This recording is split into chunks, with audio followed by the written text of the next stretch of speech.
இன்று நமது பதிவில் நாம் தெரிந்து கொள்ளப் போவது, காலையில் ஒரு துண்டு வெல்லம் சாப்பிட்டால் என்ன நடக்கும் தெரியுமா?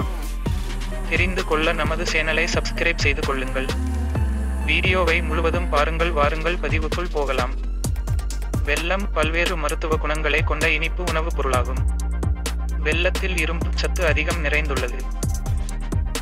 அதிலும் வெல்லத்தை பெண்கள் சாப்பிடுவது மிகவும் நல்லது. வெல்லம் சாப்பிட்டால் ஏற்படும் நன்மைகள் தெரிந்து கொள்வோம். வெல்லம் சாப்பிடுவதால் உடலில் உள்ள இரத்தத்தின் அளவு அதிகரித்து ஞாபக மறதியை தடுக்கலாம். வெல்லத்தில் நீர்ப்பு தன்மை இருப்பதால் இதை தொடர்ந்து சாப்பிட்டு வந்தால் உடல் சமச்சீர் அடைந்துவிடும். வெல்லத்தில் அதிக நார்ச்சத்து உண்டு. அது உணவு குழாய், வயிறு, நுரையீரல் என உடலின் உள் உறுப்புகளை சுத்தம் செய்யக்கூடியது. அதனால்தான் உணவு உண்ட பிறகு ஒரு துண்டு வெல்லம் சாப்பிடுகிறார்கள் பலரும். செரிமான திரவங்களை தூண்டிவிட்டு ஜீரணத்தை சரி செய்கிற சக்தி வெல்லத்துக்கு உண்டு. குழந்தைகளுக்கும் பெரியவர்களுக்கும் வரக்கூடிய குடல் புழுக்களை கட்டுப்படுத்த அதிகாலையில் வெல்லத்தை சிறிது அளவு உட்கொண்டால் போதும். மாதவிடாய் பிரச்சனையின் போது உடல் சோர்வாகவும் காரணமின்றி படபடப்பாகவும் இருக்கும்.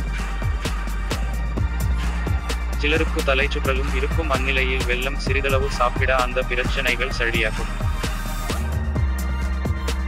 மேலும் பல பதிவுகள் பார்க்க நமது சேனலை சப்ஸ்கிரைப் செய்து கொள்ளுங்கள். மீண்டும் ஒரு பதிவில் சந்திப்போம். நன்றி, வணக்கம்.